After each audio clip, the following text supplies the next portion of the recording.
Hello and welcome to Traditional Painting the Digital Way.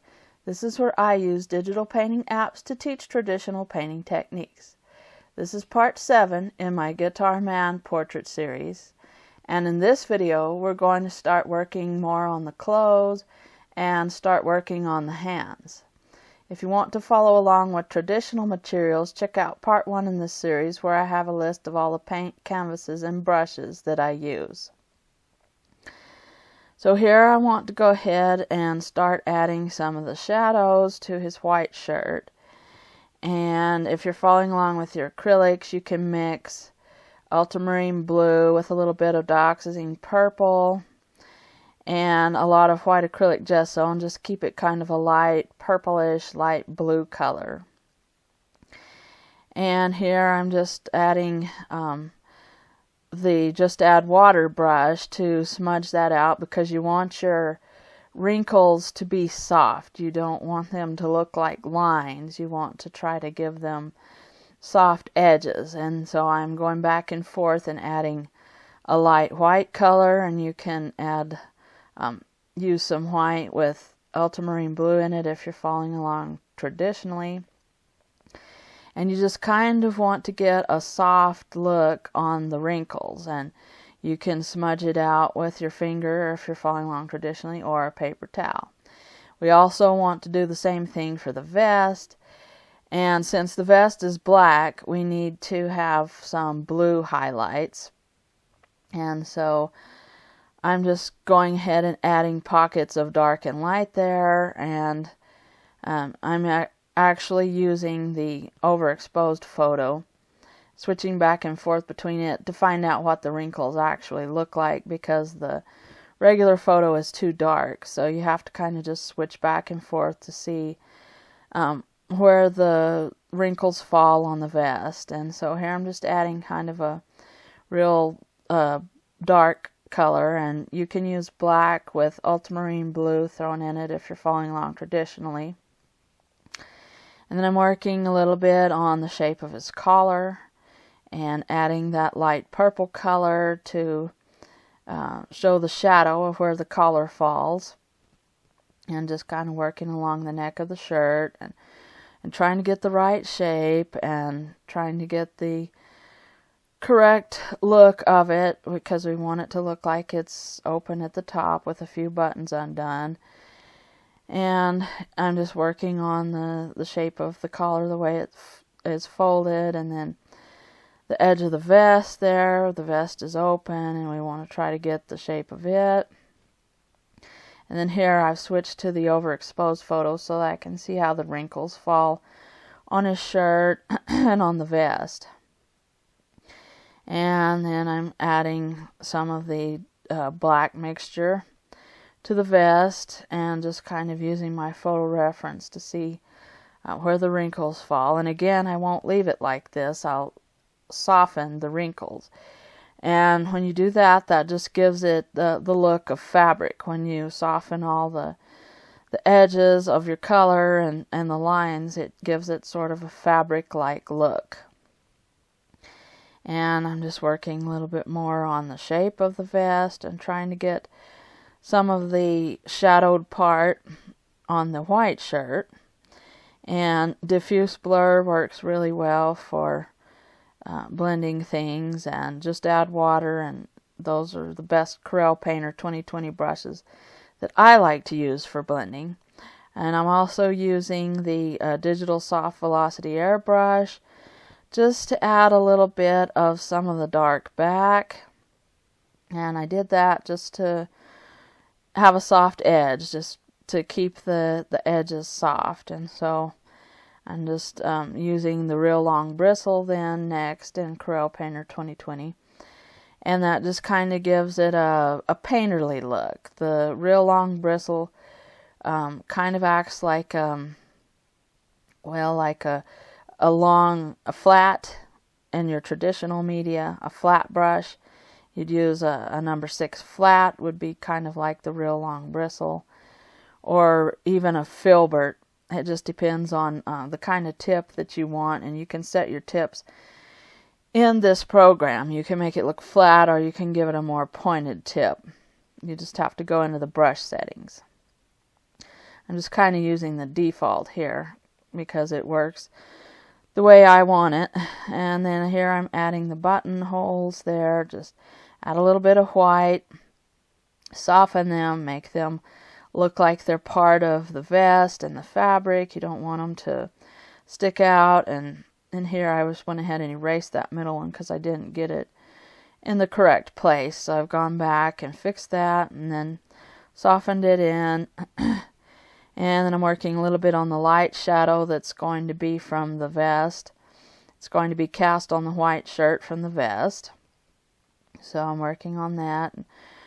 Just trying to soften that out a little and get the wrinkle that shows the white shirt underneath. And then I wanted to work on the pants a little bit, the jeans, just kind of show some indications. Now the jeans won't be real detailed, and I'll try to blend those into the background towards the end of this portrait, because we just kind of want the focus to be on the face and the guitar and that area more than the edges of the painting.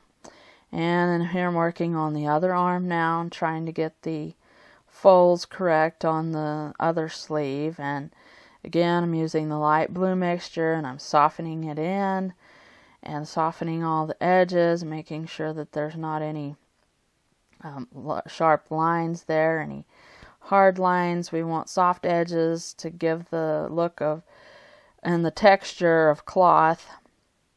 And just kind of working a little bit more on the collar, refining the shape.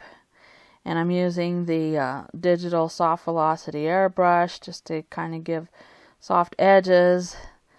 And then the detail opaque, I go back and use that a little bit for making buttons and some of the more detailed look. And you could use your number 3 round. You can use your short script brush for that if you're following along with traditional materials. And I'm just kind of working on getting the correct look to his shirt there, and smoothing it out and making sure that the edges are softened, and trying to show a little bit of the highlight that is right there on the edge of that collar. And that just gives it the 3-dimensional look when you make sure that you add the highlights to the shirt. And then I wanted to add just a tiny bit more highlight to the hat since I was doing highlights. And so I added a little bit of some light blue, and I'm just trying to smudge that in and work a little bit more on the edge of his hat. And this is what I do. If I get tired of working on one area, I'll just switch and go to another area. And that way it kind of keeps your painting sort of in the same stages all around. So you just kind of jump around and do different areas of your painting and try to kind of keep them into the main stages.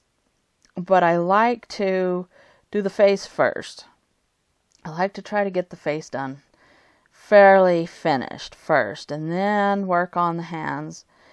And the guitar is also a very detailed subject, so I'll have to add a lot of detail to it too. So it's kind of like having to paint 3 portraits. You have to paint 2 hands, you have to paint the guitar, and so those are 3 more portraits kind of. You paint the face, and that's very detailed, and then the hands and the guitar need to be fairly detailed as well.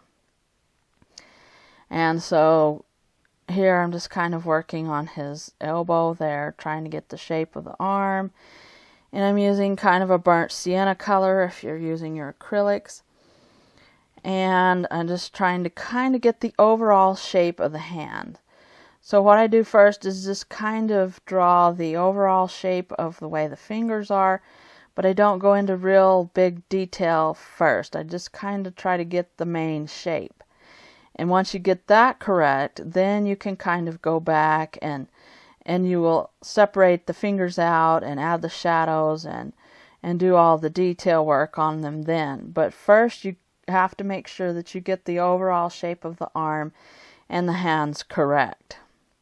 And so here I'm adding brownish colors and orangish colors to try to get the elbow and sort of the veins that you can see in the arm there, and just kind of getting the overall shape. And I'm using a detail opaque brush in Painter 2020. You can use your number 3 round if you're following along with traditional materials, and just kind of smooth that in. Again, you don't want hard edges on this either, because just like when you work on the face, more lines make it look like there's wrinkles. And so you don't want to have too many wrinkles on his hands. And just kind of working on the shape of the guitar. It's not correct. I'll have to kind of do it a little bit on the neck, try to get that correct, and do that later. But fortunately, it's easily corrected with adding a little bit more paint. And so here I'm just kind of working on the edge of the guitar, trying to get it straight, and using a little bit of yellow ochre if you're following along with your acrylics or oils, and adding some burnt sienna colors, just trying to get the look of the wood that's on the guitar.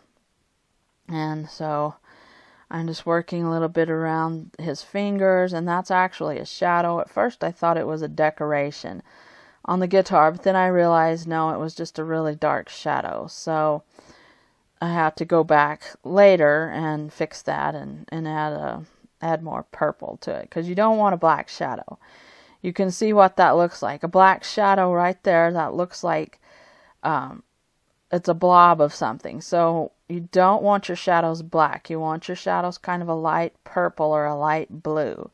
And so that's what I've done there. I've added a little bit of some purple over the top of that, and some of the guitar color a little bit darker there, and that just makes it look like a shadow then, instead of some big black blob that's there. And then here I'm working on the shape of the fingers. Now I'm still not drawing individual fingers exactly, but I'm drawing the overall shape of them.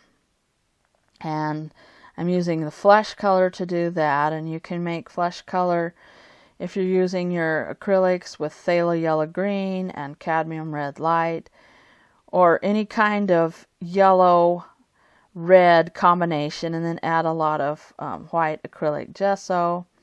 And then for the shadows, you can use a burnt sienna or a burnt umber.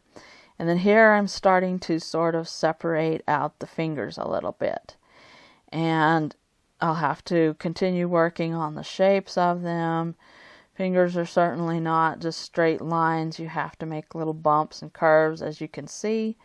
Now that I've blown up the photo reference, you can see what the fingers look like. And that's why it's important to have a good photo reference, so that you can actually see details and things, especially on the hands. You can see the lines where the knuckles are and the fingernails. And here I'm adding the fingernails, and I'm adding a white lighter color, a lighter flesh color. You just add more white to your flesh mixture if you're using your acrylics, and that shows the fingernails, and then you'll come back and maybe add a little bit of dark along the edges. And so I'm just kind of working on the shape of the hand right there, trying to get it correct. And just kind of going back and forth, getting the palm of the hand. And I'm using a darker brown there to make that look correct. And then trying to work on the fingers there, using a darker brown, maybe a burnt umber if you're using your acrylics. And just trying to get the shape of the fingers, because they're curved around the edge of the guitar. So you want to show that. And so then I'm smoothing them out, because you don't want harsh lines. You want soft edges there. And so I'm doing that, and showing some of the veins and the ridges of the knuckles, and just kind of working around that. And then I wanted to go ahead and do sort of a rough shape of the turquoise ring that he's wearing. So you definitely want to put that detail in, because that really adds interest to your picture. And you can use an ultramarine blue and put in some sort of a green with it and add yellow or something, and add white acrylic gesso, and that will make your turquoise color.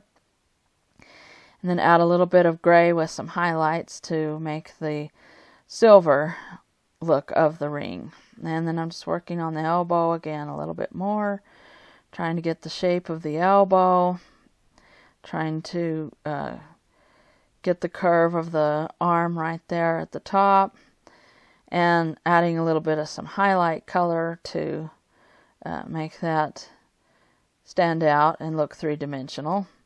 And then I'm working a little bit more on the wrist, just trying to get the shape of that where the hand joins on to the wrist there, and smudging that out. And it's mostly also just pockets of dark and light as well.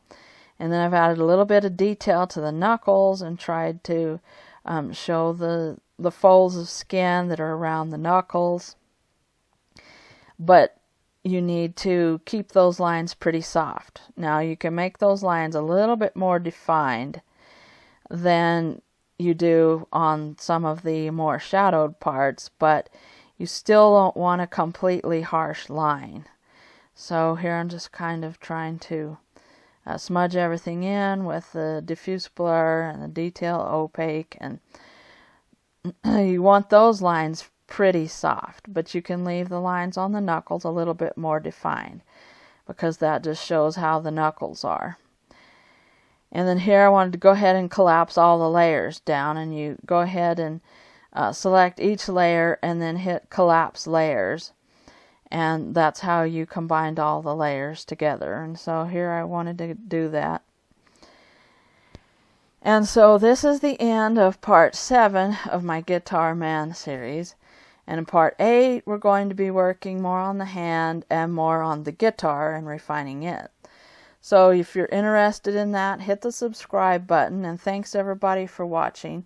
Thank you so much for your support. If you have any questions, just leave them in the comments down below, and I will catch you later.